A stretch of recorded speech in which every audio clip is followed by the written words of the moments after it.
Thank you for coming for this memorial service of our late Deputy Chairperson, Advocate Devikarani Priscilla Supol Jana. Please, I kindly request that if you have your mic on, if we can kindly mute them, except if we've got the floor and we're talking. I would like to start by welcoming and mentioning the following persons who are able to join us today, and it's very much appreciated. I would like to start by indicating that we have in our presence Mr. Shivesh Supal. Mr. Shivesh Supal is the son of the late Deputy Chairperson. We then also have in our presence of course, our chairperson, Advocate Bongani Majola. We then also have Advocate Pansit Lakula, the information regulator. We also have commissioners from the Human Rights Commission, and I have seen Commissioner Nissen is with us, and Commissioner Amemia is with us. I would also like to mention the presence of our CEO, and there have been a number of other persons who have indicated that they will be joining us. They may join us as we go along, and I will mention them when and if they are able to join us. I'm just going through the list just to make sure that in the moment I've not missed out anyone. We currently have 44 persons with us participating in the memorial service, and we do think that those numbers would increase as we go along, and I see that people are joining as the service starts.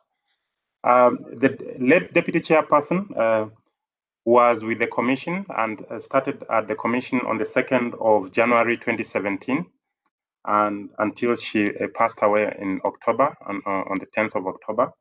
And we really, a number of us who had an opportunity to meet her, she was really a very wonderful human being, with a nice sense of humor, very affectionate, and we enjoyed, at least if I talk also for myself, I enjoyed the interaction that I had.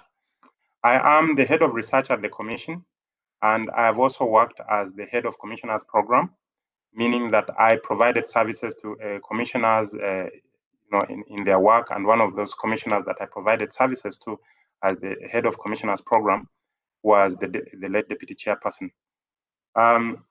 I would like to indicate that on the invitation that was sent out for the meeting, it indicates that this memorial service is to take place between 10 and 2. We anticipate that the memorial service would take place between 10 and 12, but when the booking was done for this e-platform, to err on the side of caution, it was extended to 2, because sometimes you get cut out if you don't have sufficient time. But I just wanted to indicate that in case you are surprised that it ends around about 12 or thereabout, that the plan was for about 12, but we've extended it a little bit longer to enable us to complete without any challenges. Before the start of the formal parts of the program, I would like to call on all of us present to please observe a minute of silence in memory and recalling the late Deputy Chairperson. Thank you.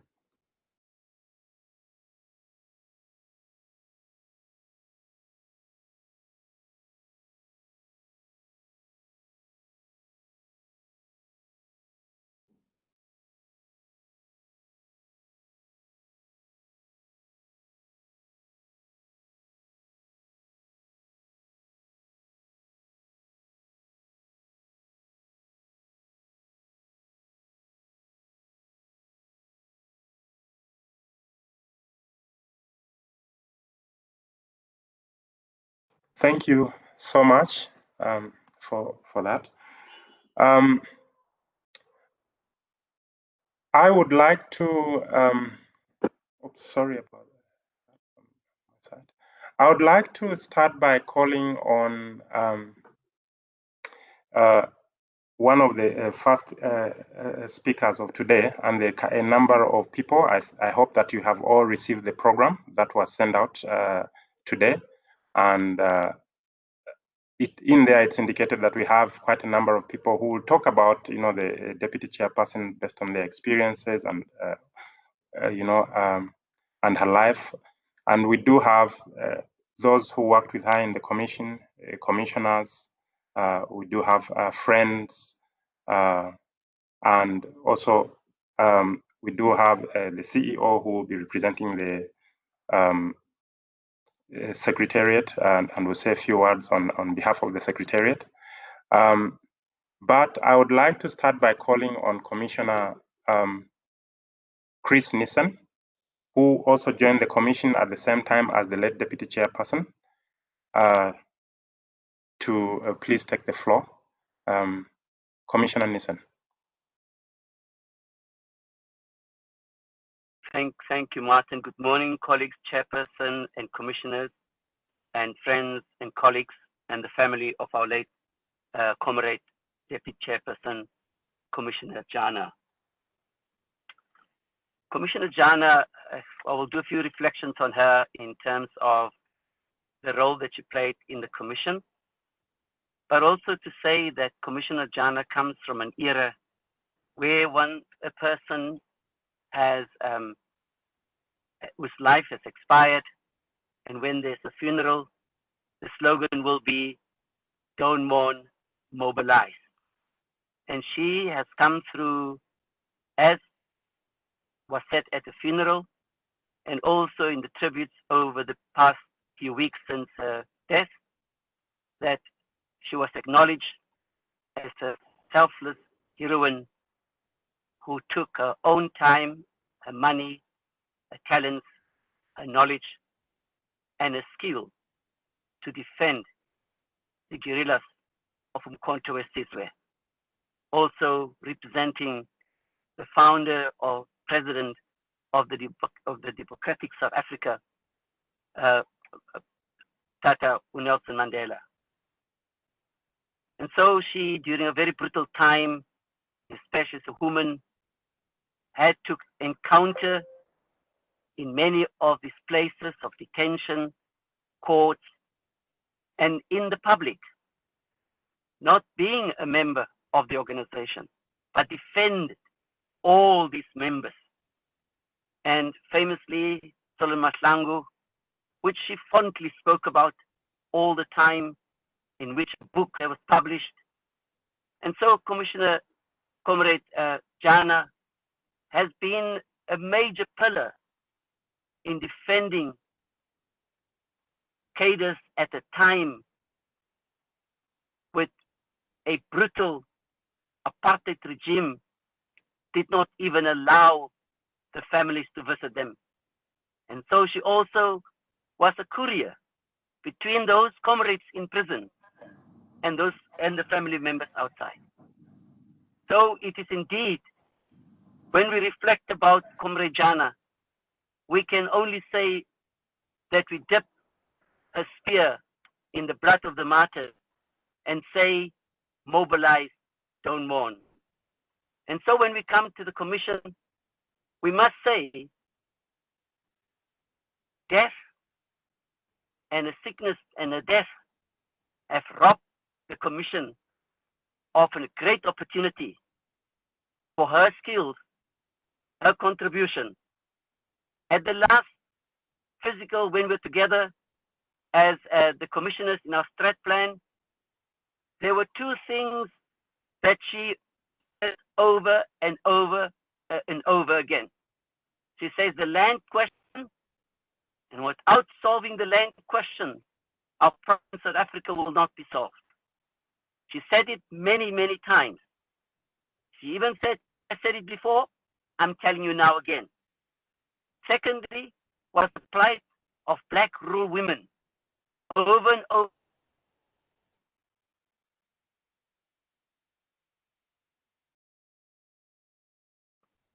Today, as we remember her, we cannot but take up the call from her to continue to deal with the land issue, to continue to deal with the plight of rural women. Other pet topic was the indigenous people, the Khoisan people. And every time she would on her own go and visit those communities. And again, we need to take that up. As the commission, she came to the commission with as an activist, necessarily as a lawyer, but she came as an activist. Because an institution like the South African Human Rights Commission is an institution in which we're dealing at times with the most vulnerable in society. At times where we need to change the landscape of the human rights landscape in this country. She came as an activist to remind us that this is another site of struggle, a site of struggle in which we have to defend those whose rights have been violated, both individually and collectively. When our country has seen such corruption and such bad service delivery, that she's calling upon us via her death to say, mobilize, don't mourn, so that we can continue taking up the South Africans whose rights are violated, and reflecting on the life and the work of our dearest comrade, as she's now with those who've gone before her. She's now with Nelson Mandela, O.R. Tambo, Winnie Mandela, Helen Joseph. She's going there with Ngoyi, Lillian Ngoyi. She's there with all those women and men, certainly discussing now as to how they can inspire us more. Her life, her work, her personality, indeed inspire the South African Human Rights Commission, every official of the commission, continue with her work. And so we salute her and we say, rest in peace, Lalago Cholo, Samaku, struggle heroine, and a person of great courage. We must all learn from her, and we are sorry that illness and death have robbed this commission and the South African society of a great and a wonderful warrior. Rest in peace. Thank you, colleagues. Yes. Thank you so much, Commissioner Nissen, for those very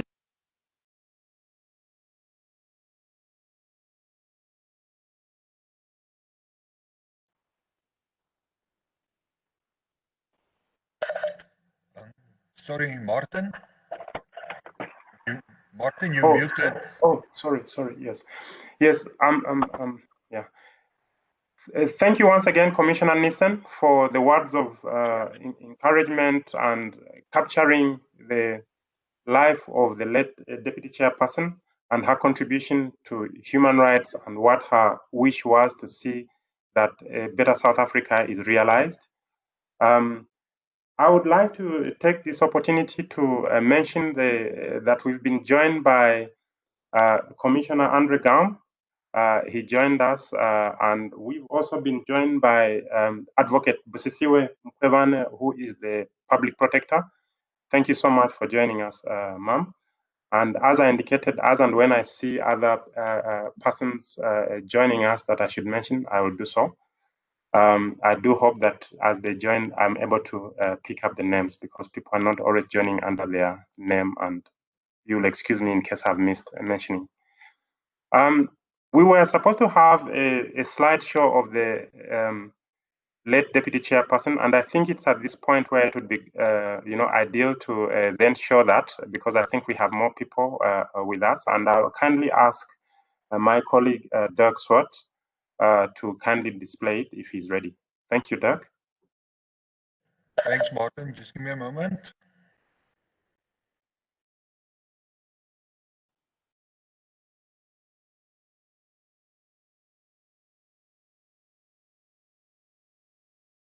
Please kindly note that it does not have sound, so please don't fidget with the sound in case you are wondering. Thank you.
Thank you, Yes. Martin. It's the end.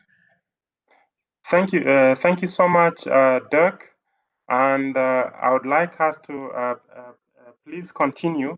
I just received a message that Judge Jody Colapen will only be joining us at about 11:15. And I therefore kindly ask that, we will come back to his, to his part later on. So if I can kindly call upon Ms. Nomatam Sanka Manamela, who was the personal assistant to the late deputy chairperson. Tammy, as she's affectionately known within the commission, worked with the late deputy chairperson throughout her tenure with the commission. And they developed a very close personal relationship. And I can say from my observance, it was like mother and daughter relationship. So I think she has a richness of memories to share. And we know that even while we've lost the deputy chairperson, Tammy has really, in many ways, lost a mom from within the commission. So Tammy, please, I would like to call on you. Thank you. Good morning to the chairperson of the commission. Good morning to all seniors. Good morning to the family of deputy. And thank you and good morning to all the colleagues and the stakeholders of the commission. My sincere apologies, I cannot do the video. It's on the upside down camera. I don't know why. So to me this morning, I would like to share some memories and moments that I had encountered with the deputy. Having worked with a person like her, it taught me a lot of things in life. It taught me patience. It taught me humility. It taught me to go an extra mile in life and doing things, to be more caring without tiring, and that giving up is not an option. Working with deputy, she took me as one of her own, as a family member, if I may say. The relationship we had was very close. And I would miss mostly the moments when we would be walking to the foyer or to the boardrooms. She will be sharing so many profound things with me. And that I was so blessed to have encountered a moment to be led by her. To me, she's been a true leader in profession, in personal space, and as well as in family, and as well as looking after the public and what human rights means. She would always ask me, have you read the newspaper, Tammy? What does the newspaper say? You know, she's that person who would push your boundaries, who would want you to push yourself to extremes. So for me, working with her, it meant a lot, not just serving as a PA, but also to me, it was like also at a personal and a private space of her life, because she let me in all of her being. She allowed me and she welcomed me in to be part of her life in her entire being. And she would share with me the history of her work that she has done for the nation, that she has done for so many of the many politicians and high level. And she would also tell me that, Tammy, you need to always remember that people never look at a person because they are down. Nobody is down in this life. We are all the same. We are all made of the same blood. So I would really miss the deputy. I would really miss her teachings and her passion for human rights. She was never tired. I remember when I would go see her at home when she's ill, maybe. And I would say to her, but why are you forcing to go to the office, deputy? She said, no, I must work, Tammy. I must work. People, they need me. And she was just that person. She was just giving too much of herself. We will miss a person like her. She's been a great pillar. I know that when we meet people in our lives, we do not think that there is a certain purpose that they are part of our lives. And for that,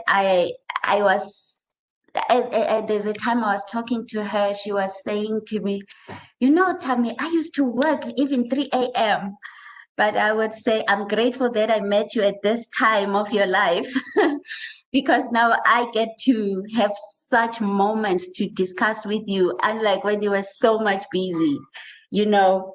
But I would have loved to have met you then.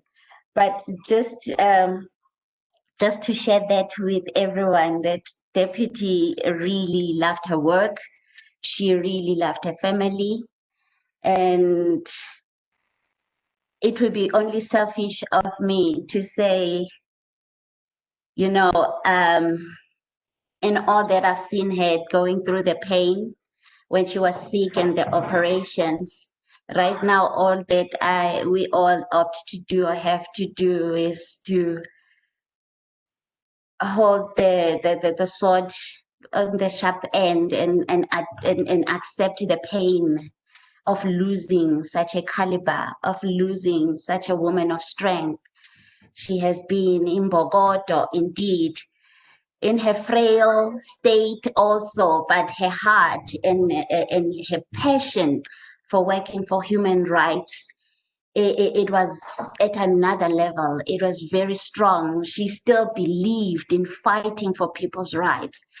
And never mind the state of her frail body or the frailness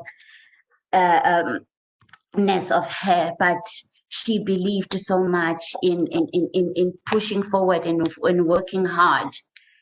So with that much said, I would like to pass my sincere condolences to the family, to all the colleagues at the office, and everybody else that she was close with. We all have lost.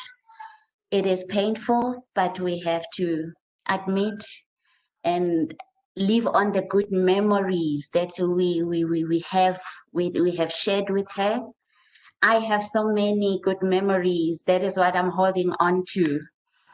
And thank you very much for this opportunity, and my sincere condolences to Shivesh and Tina and the grandkids. She adored all of them. They were her life.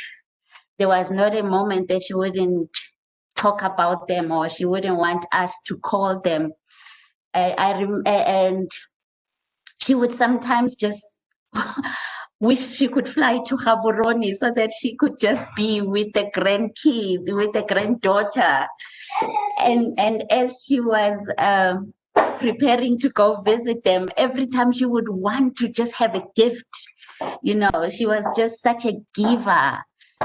Oh, yeah, the person that we will not forget her. Yeah, thank you very much all. Thank you very much.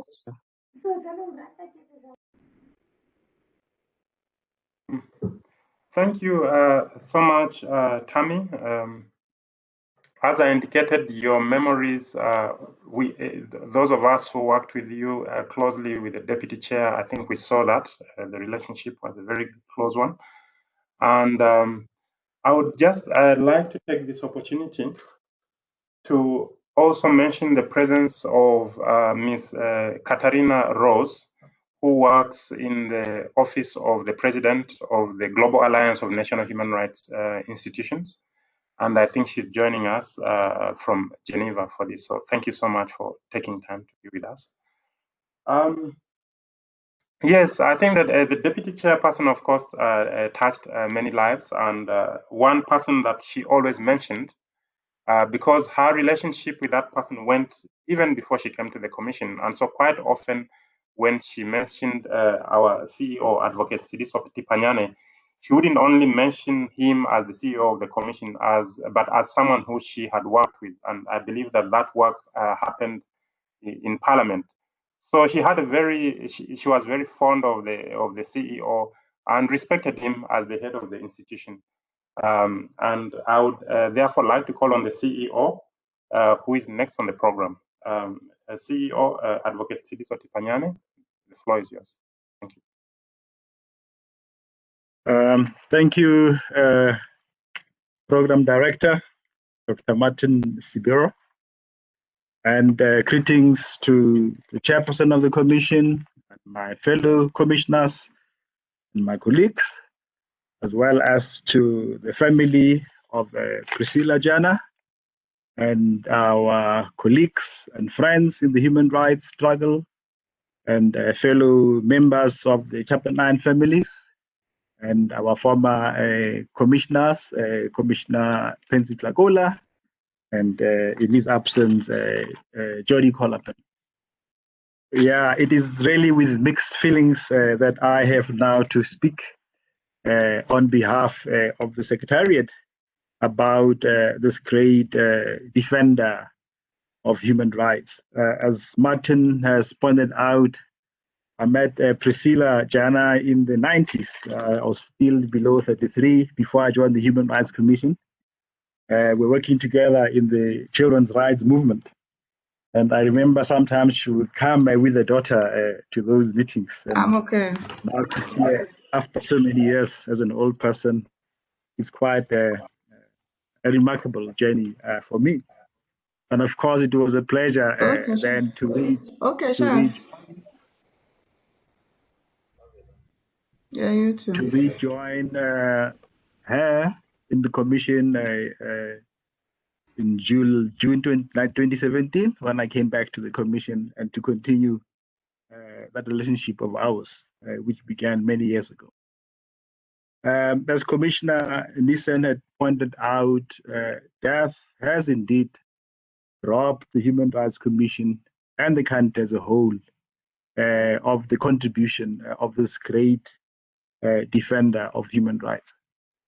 I also want to echo what Tammy said, that, you know, having known her as a young man many years ago, and also having worked with her at a later stage of her life, I do also want to echo that her health and the frail state of her condition did not douse the passion for human rights in her.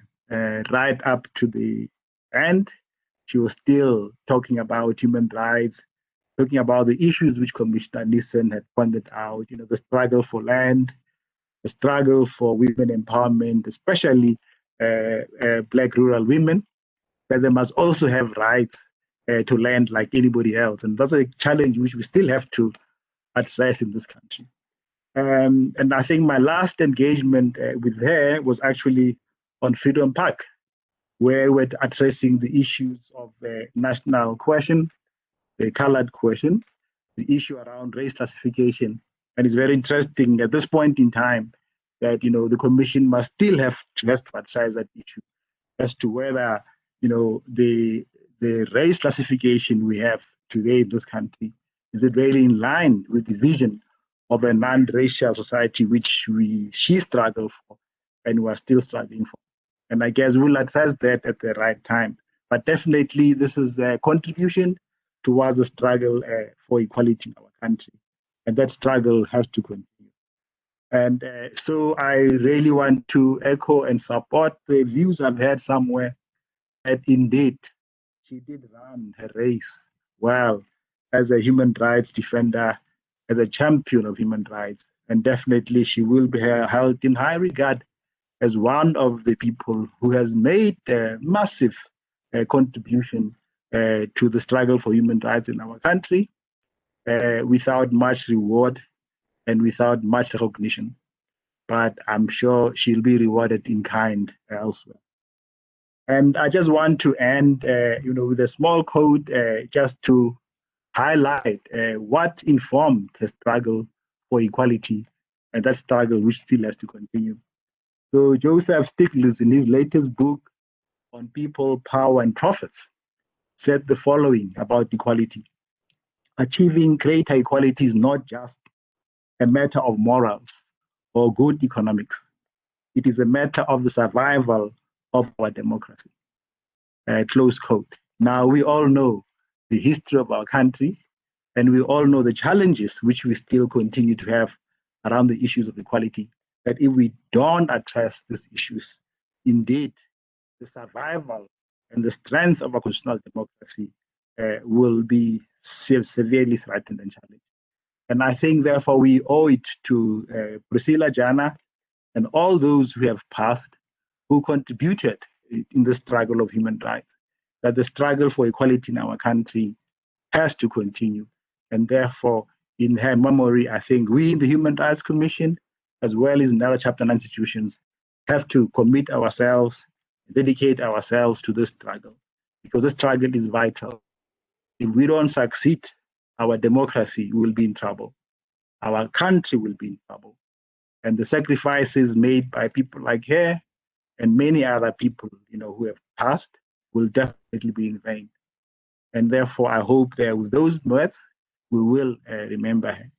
And of course, we in the Secretariat, we are also saddened by her loss, but also, as well as Tammy said, we also want to pass our condolences, not only to her family, but also to her children, as well as to the friends, as well as to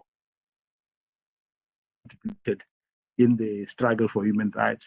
So she was part of a bigger family, and some of us were part of that family as well. Thank you, Program Director. Yes. Yes, thank you so much, CEO, for that.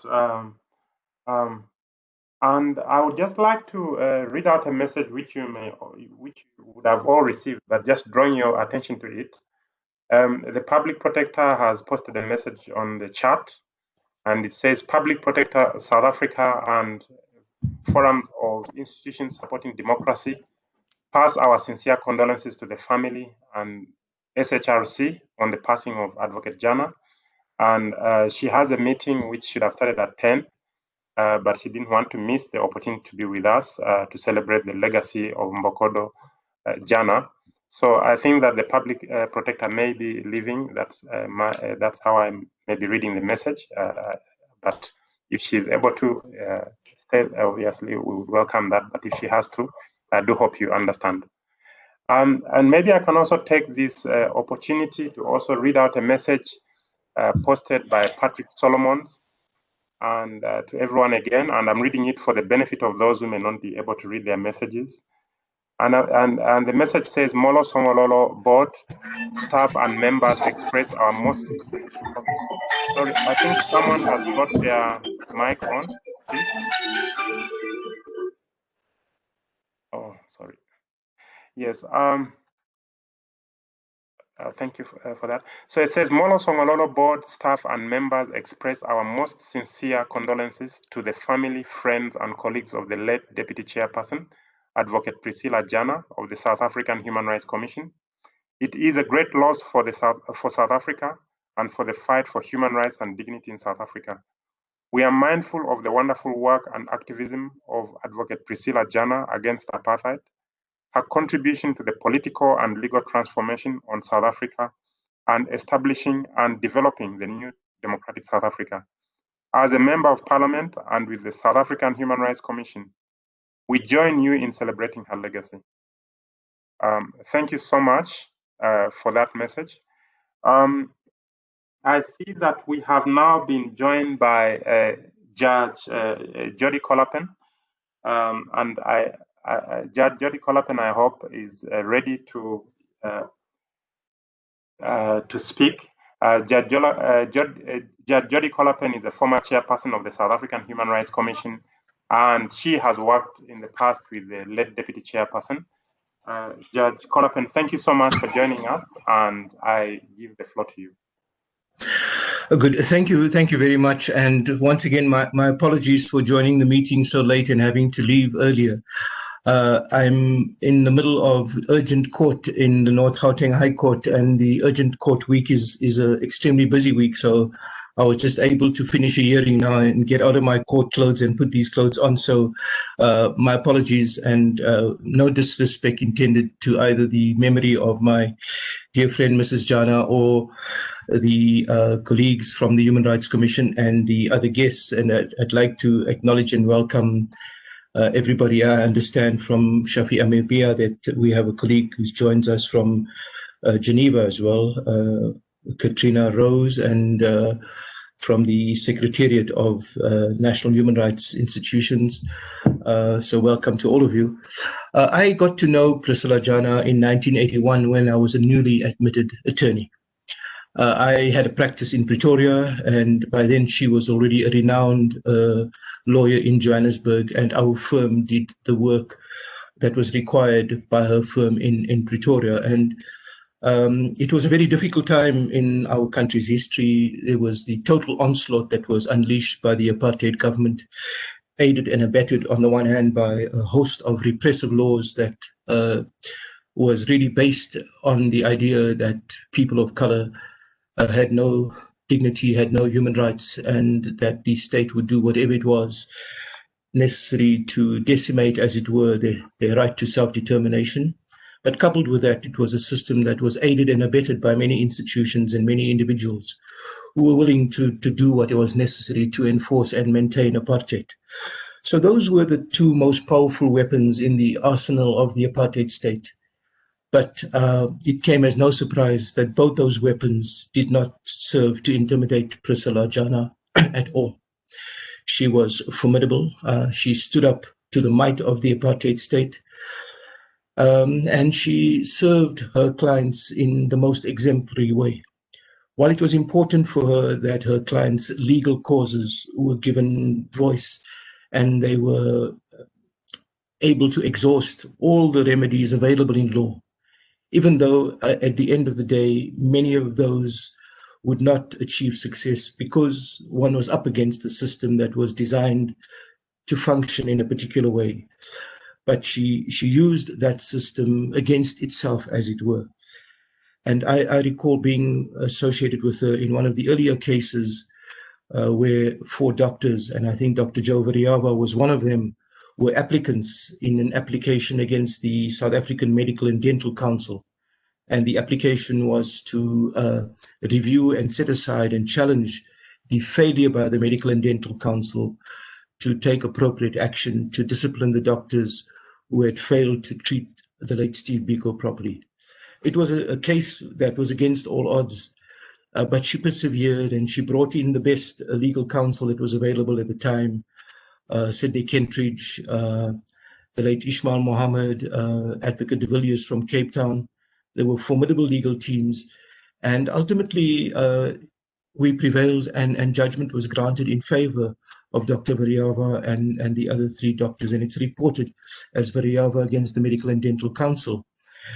And it was in that process that as a young lawyer, one was able to learn so much from just the manner in which she conducted herself.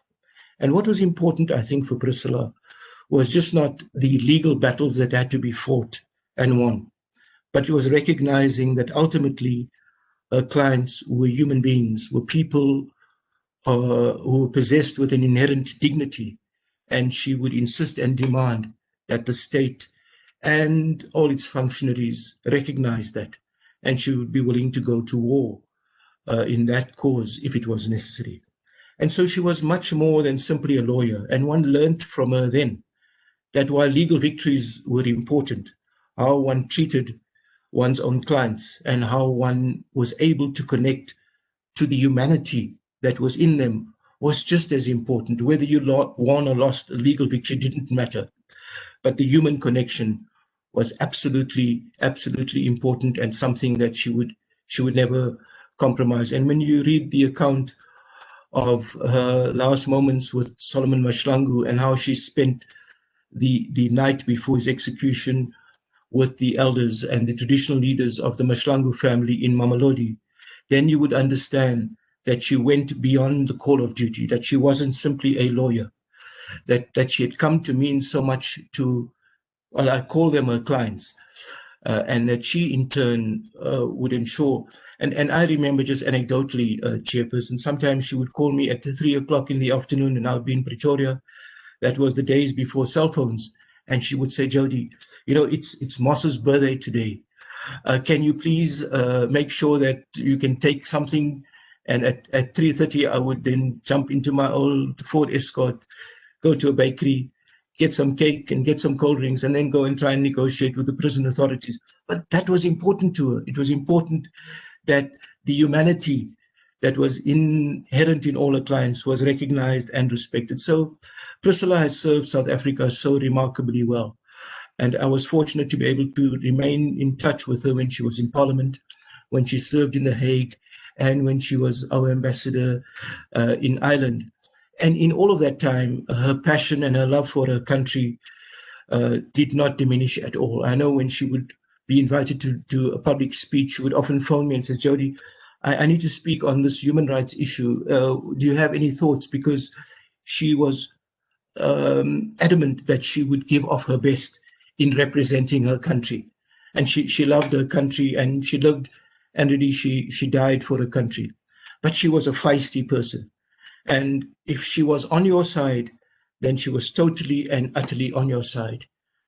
And if she was not on your side, then you would probably realize that you were on the wrong side if she wasn't on your side. And that was remarkable about her. She had a wonderful presence. She would walk into a room and capture the attention of everybody immediately, just by her presence, by her physical presence, by the energy she brought into the room, by her flowing, colorful saris.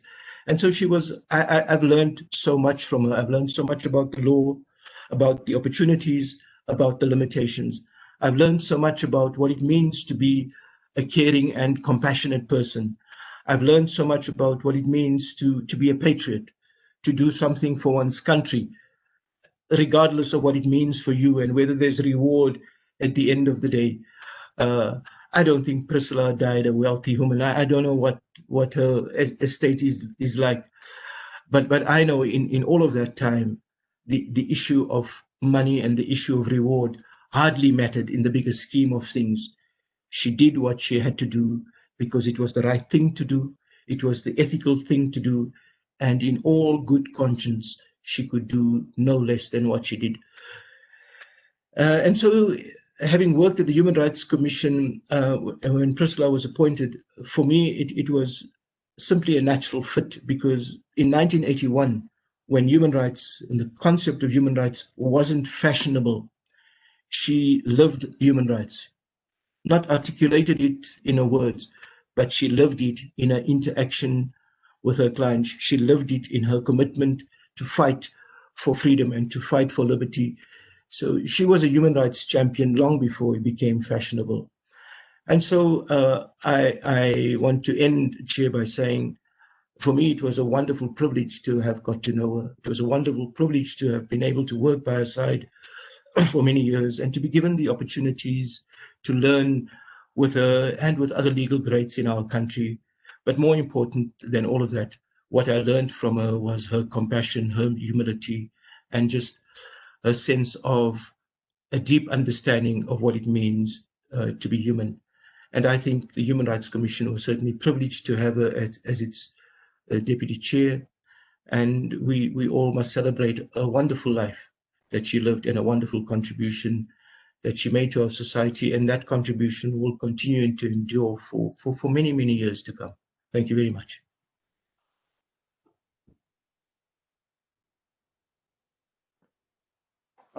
Thank you so much, Judge Jody Colapan, for those words and for sharing with us the memories and life and good times that you shared with our late Deputy Chairperson. We knew her for about 3 years, And it was a very nice experience in those short 3 years. You can imagine that when new commissioners are coming to the commission, people are wondering, how are we going to be? How are we going to get along? Is it going to be all fine? And the deputy chairperson turned out to be really very kind, very loving.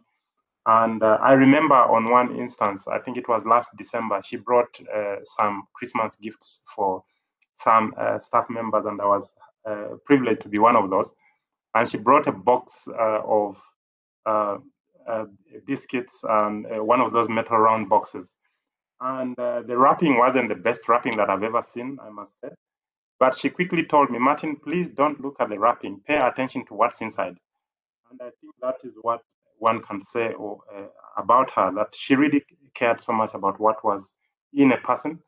And I also remember, as you've indicated, Judge Colapen, that regarding the issue of charging and estate and all that, she once said, "Oh, you know what, Martin? All these years when I worked, I never charged for my services. If I had, I would have been a very rich lawyer by now." So I think for her, it was the promotion, advancement of human rights that mattered ahead of the benefits that usually come from some legal practices.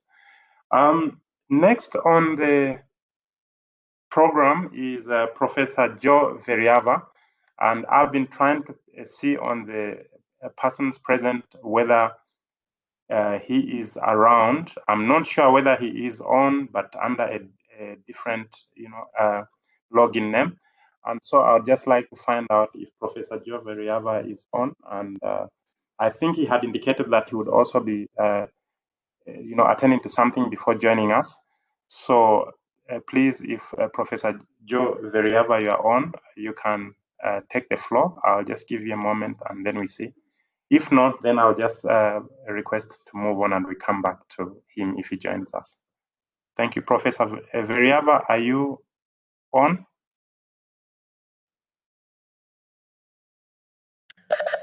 Sorry, Martin. Yes, We're actually waiting for him. He would have joined us here in head office. So Okay. I think we can go on, and as soon as he joins, I'll inform you. Thanks. Okay. Thank you so much for that clarification, Dirk. So the next person that we have on the program is, as I indicated, Mr. Shivesh Pillay. Mr. Shivesh Pillay is the son of the late deputy chairperson, and I got to, I think, speak to him on a few occasions when the deputy chairperson was working out of Cape Town. And I know that he was very involved, obviously as a family member, as a son with the deputy chairperson, and we often would check through him about the deputy chairperson and her welfare.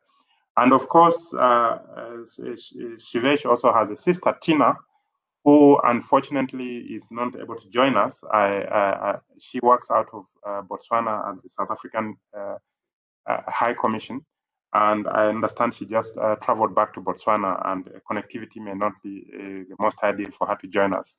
So we are having Shivesh joining us, and Shivesh, please, you have the floor. That's Mr. Shivesh Supor. Thank you so much. Good morning, everyone. Thank you, Martin, for allowing me an opportunity to speak to everyone here present here today. Unfortunately, my sister Tina has traveled back to Botswana recently, and due to connectivity issues, she's not able to join us this morning. But I speak on behalf of her, and I speak on behalf of the family as well. So this morning, I will be reciting a poem today on behalf of the family, which truly reflects the great loss that we have suffered in this remarkable woman, whom we were fortunate to call Ma. A golden heart stopped beating, hard-working hands at rest. It broke our hearts to see you go. God only takes the best. They say that memories are golden. Well, maybe that is true. But we never wanted memories. We only wanted you. Your life was love and labor. Your love for your family true. You did your best for all of us. We will always remember you. We sat beside your bedside, our hearts were crushed and sore. We did our duty to the end, till we could do no more. In tears we watched you sinking, we watched you fade away, and though our hearts were breaking, we knew you could not stay. Our lips cannot speak how we loved you, our hearts cannot tell what to say, but God only knows how we miss you in our home that is lonely today. On behalf of Tina and I, we are extremely pleased to see so many of you who understand what a special person our mother was. We are grateful that her life is being honored and celebrated, a life lived with great zest, struggles, pain, humility, selflessness, and love. So with this in mind, let us carry on her legacy by remembering the sacrifices she made, continuing her fight for equality for all, and realizing her dream for a country and world where we all stand side by side, hand in hand, without fear of hatred and persecution. To our unsung hero, the people's lawyer, our mother, we will continue your fight and make your dreams a reality. And just a quick note to the South African Human Rights Commission who have hosted this memorial service. She spoke very fondly of each and every one of you, all the commissioners, all the administration support, everybody in the commission. She loved you all very, very much. So on behalf of the family, to you at the South African Human Rights Commission, we thank you from the bottom of our hearts for hosting this memorial service and realizing her memory. And we must continue with her legacy now. Thank you so much.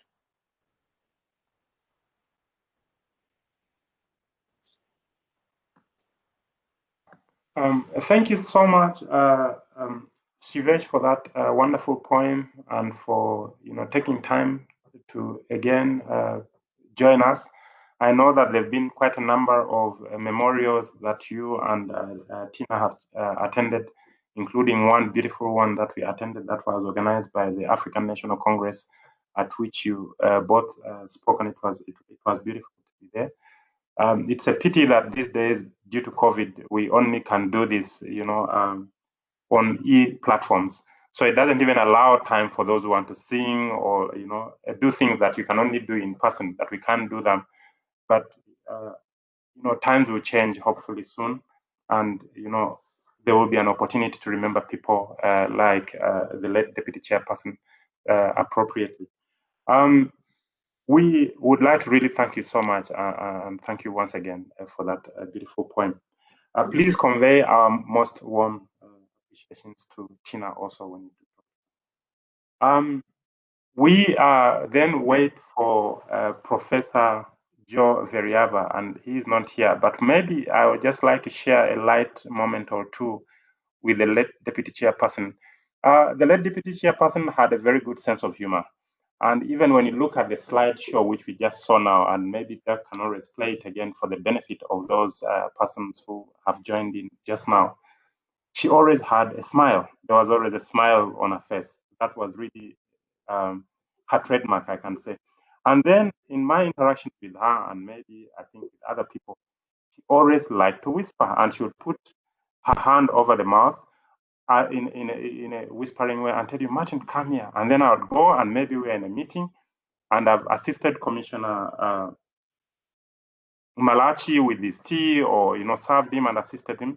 And then she would whisper to me, but Martin, even me, I'm an elderly person. I also should be assisted, please. And then, of course, I would be very glad to assist her. And then I remember at one commissioners meeting, just at the beginning of the meeting, we sat there, and then she recounted an incident. She said that when she was in the Netherlands, and she was South Africa's ambassador to the Netherlands, she always wore a sari, and you will see in all her, clothes, in all her attire, that quite often she wore some traditional kind of dress or sari. So she said she always wore a sari. And then one day, in a meeting, someone challenged her and said, but ambassador, we always see you wearing a sari, but whenever anyone asks you where you are from, you've never once said you're Indian. You say you are, South African. How come? But you always wear a sari, but you never say you're Indian. And then she responded to the meeting and said, but look, If someone also wears French underwear, should they also say that they're French? And so there were a number of those very light moments around her. I'm not sure at this stage whether Professor Joe Veriava has joined us. Dirk, do you know anything now? One moment, Martin. Yes, Good Dirk. morning. Yes, Good morning. morning. Is Professor Veriava with us now? Professor sends his apologies. He is still committed at the hospital, so he won't be able to make it. Oh, okay. All right. Thank you. Thank you for that information, Daisy. Yes, so we go to the last item, last speaking item, which is a vote of thanks from our chairperson, Advocate Bongani Majola. And Advocate Bongani Majola also joined the commission at the same time as the deputy chairperson. And they started work at the commission on the 2nd of August. On the 2nd of January, 2017. Chairperson, the floor is yours. Thank you. Thank you, Martin. Thank you, Program Director, ladies and gentlemen present and listening. I'm very pleased today that we are able as the Commission to do this farewell for my late Deputy Commissioner Jana. I'd like to simply just thank you all for your presence here and for your support for this particular memorial service and for standing with us in solidarity in saying goodbye to this departed hero. I'd like to thank the commissioners, of course, who decided that we should have this memorial, as well as the Secretariat for putting it together. Then particularly, I'd like to say thank you to the staff who are with us today for coming to actually pay their last respects to our Deputy Chair and Commissioner Jana. You have supported the commissioners as a whole, including Commissioner Jana, and thank you for that. I particularly wish to say thank you to Gift and to Tammy for having been very close to the Deputy Chair and providing very good support to her. When her health started, giving her a problem, and life was beginning to be hard for her, Tammy did something that not many staff people would do.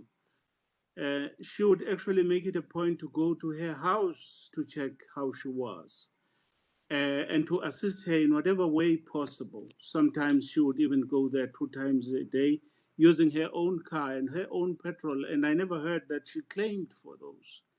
But, out of the love for the person that she was working with, she did everything possible to give this person as much support as possible. She communicated with the family, She was such a watertight link between the deputy chair and the rest of the family, and she had it in her mind to keep me updated from time to time without me having to come to ask her.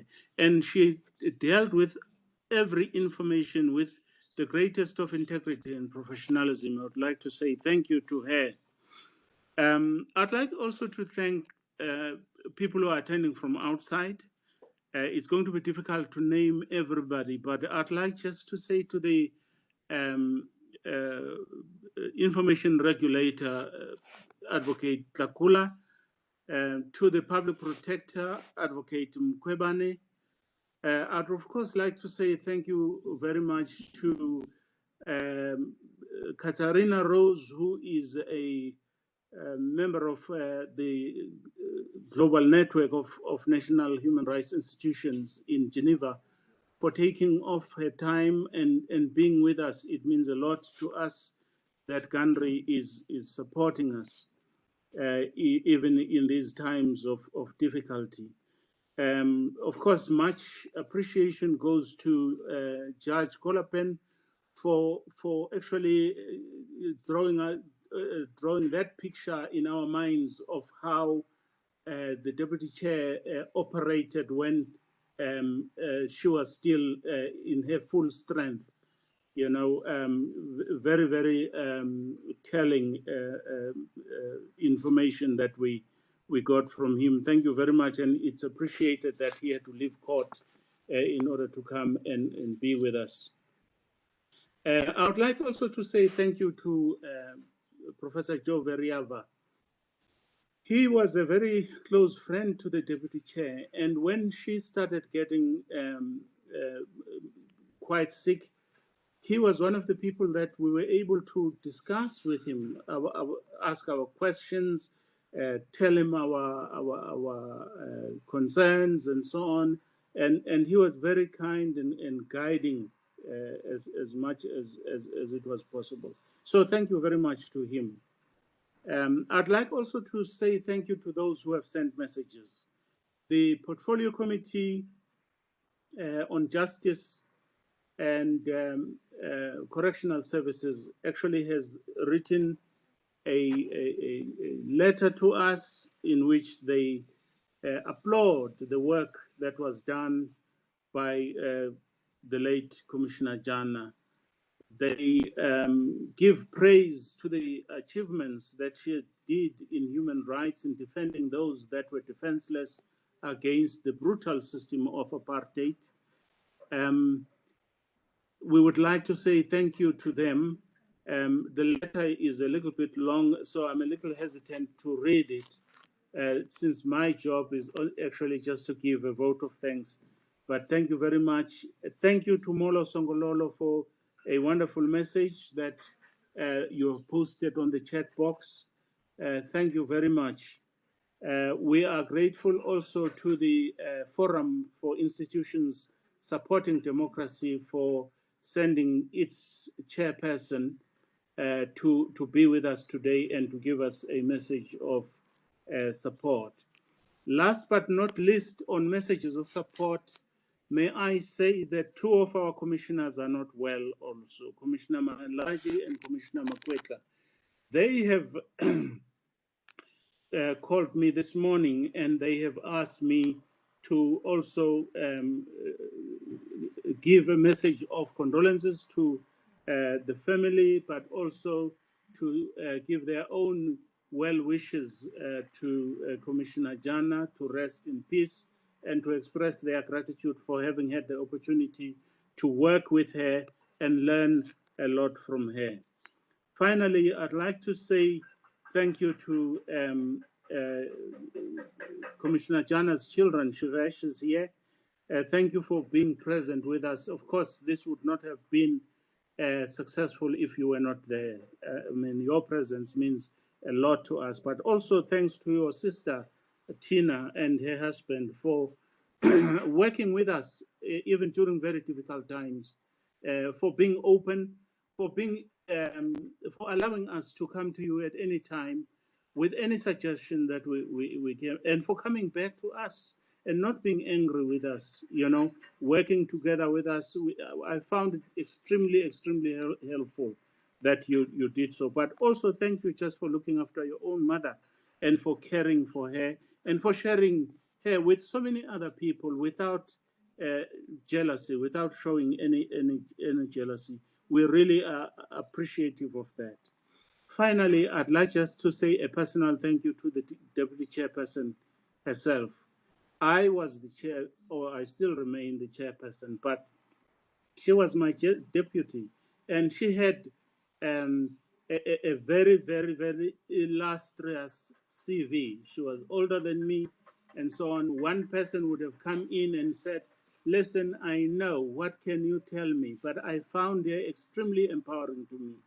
You know, even when there were issues that tended to put the role of the chairperson in doubt, she would simply just very, very forcefully saying, he is the chairperson. This shall be done with the permission of the chairperson, and everybody would be quiet. She was very friendly. She was loving. She, as you have heard, she loved all of us. She treated all of us with such respect and such care and humility that I don't know whether we have met a person who was so down to earth. She was always exuding positive vibes, love, and so on. Whoever she met, whoever she was talking about, you know, sometimes things were very difficult, and she would go out there and she would speak peace.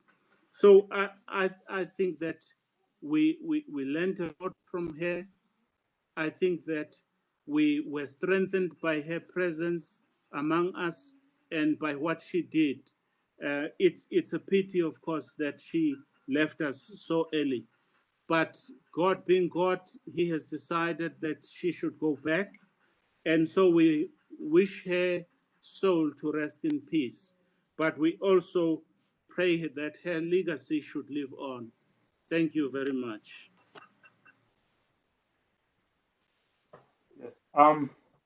Thank you so much, Chair, for those words. And yes, we really had a very good time together with the Deputy Chair, always in the meetings when we were together. And you know, I think other commissioners, including those who are not present, would agree to that. Thank you so much, Chair, for the beautiful words about her. And Chair, I just wanted to indicate that there is a message, and I'm just drawing people's attention to it on the chat from Ms. Katarina Ross. I know that I'm not supposed to speak after the vote of thanks, but with your permission, Chair, I can just maybe read it out for the benefit of those who can see it. As I indicated, Ms. Katarina Rose is joining us from the Global Alliance of National Human Rights Institutions. She works in the office the president of that entity, which we are a member. And the message says, thank you for hosting this beautiful and moving memorial service. On behalf of the Global Alliance of National Human Rights Institutions, we express our deep condolences to the family, friends, and colleagues of the late Deputy Chairperson Advocate Priscilla Jana. Her passing is an immense loss for the Commission, South Africa as a nation, and our global family of national human rights institutions. From Geneva and other places across the world, we stand in solidarity with our dear friends and colleagues at the SHRC, sending you all our warmth and support.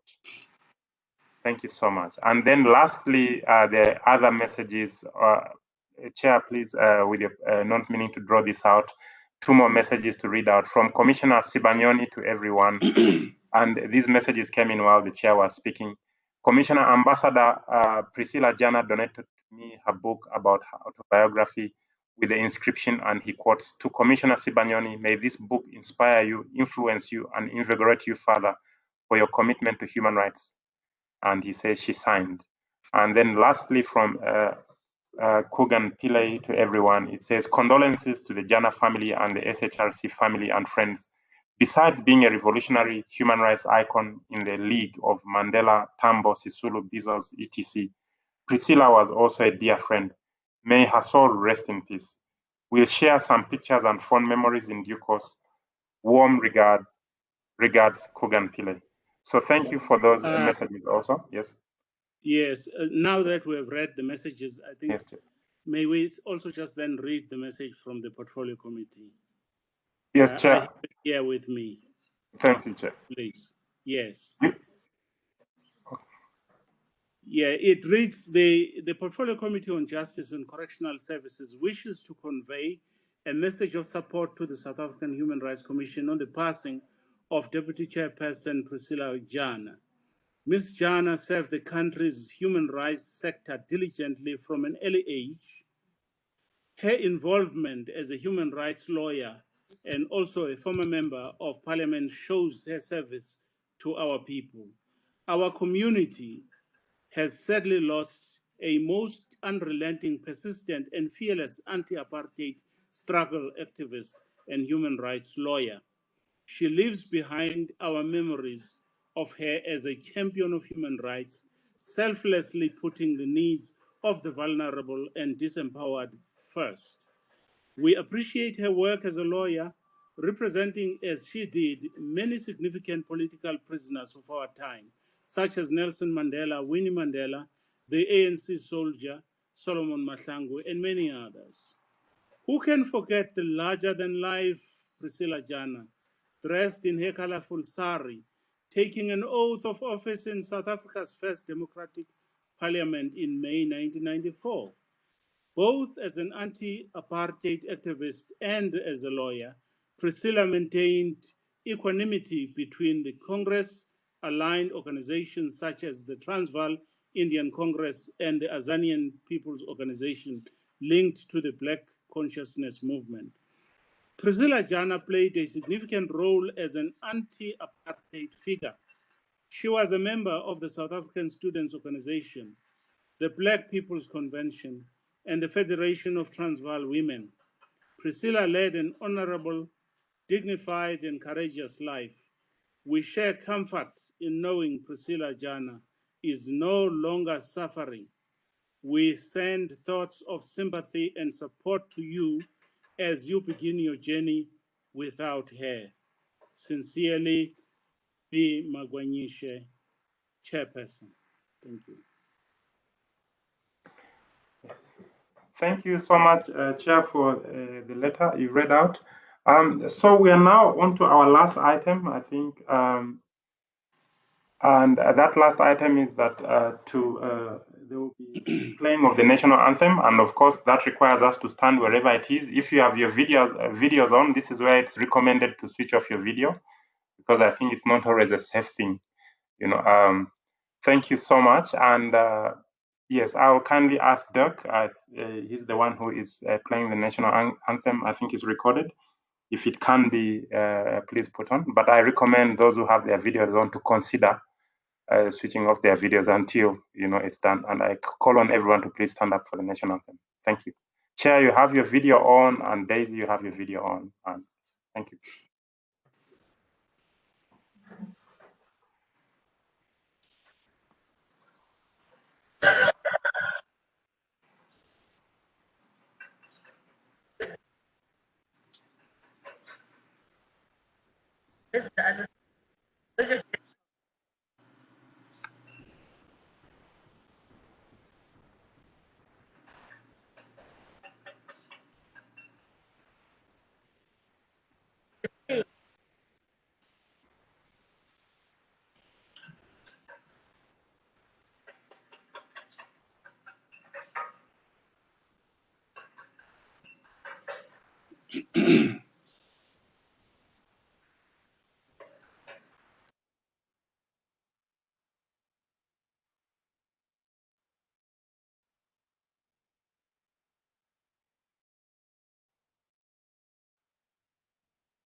Okay, I cannot hear the national anthem, so maybe we'll give Dirk 30 more seconds, after which maybe I'll ask for us to sing it.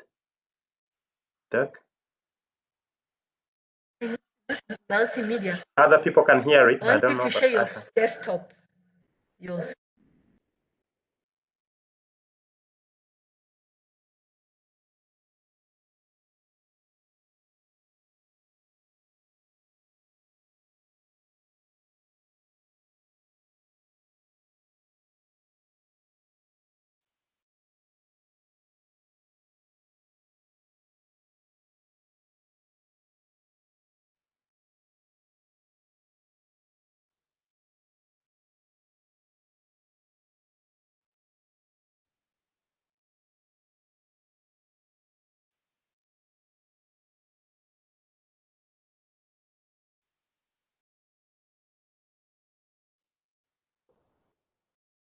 Dirk and Daisy, should we sing it perhaps? Because I think you're not winning. People should sing it. Yes, I please. think we're having technical issues. We may. Yes, please. Everyone, you are welcome to switch on your have no mic if you wish to, and then we can sing the national anthem. Thank you. I can start. Here's a sound from your side. So we sing it then, yeah? Okay. Yeah.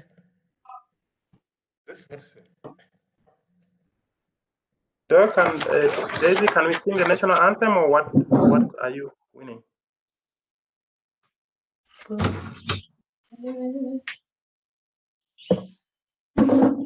Okay.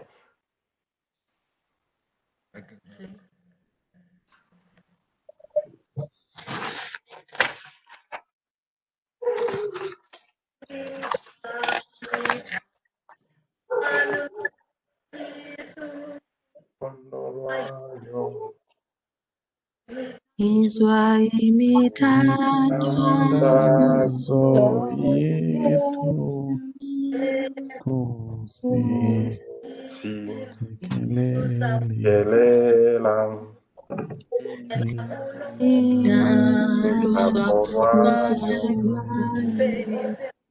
Morena kasi chabasa Yesu ufedise bintwelentweleo usibuluke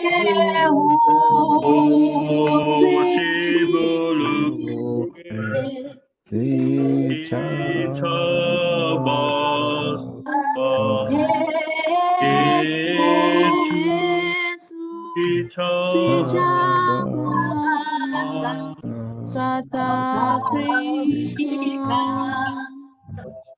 South Africa, 80 long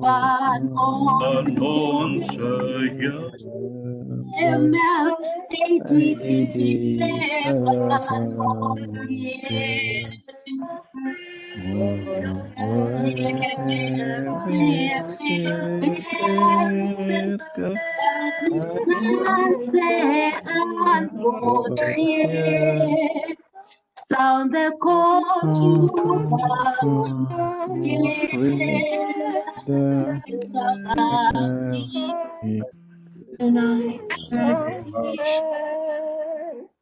Let us strive and fight for freedom in South Africa. What happened to your voices? You did a good job, Sibo. Thank you. Thank you. Thank you so much, everyone. And I think it was actually nicer that we sang it than if we just listened to something. But thank you so much for availing yourselves, and thank you, Shivesh, for being able to be with us. And thank you,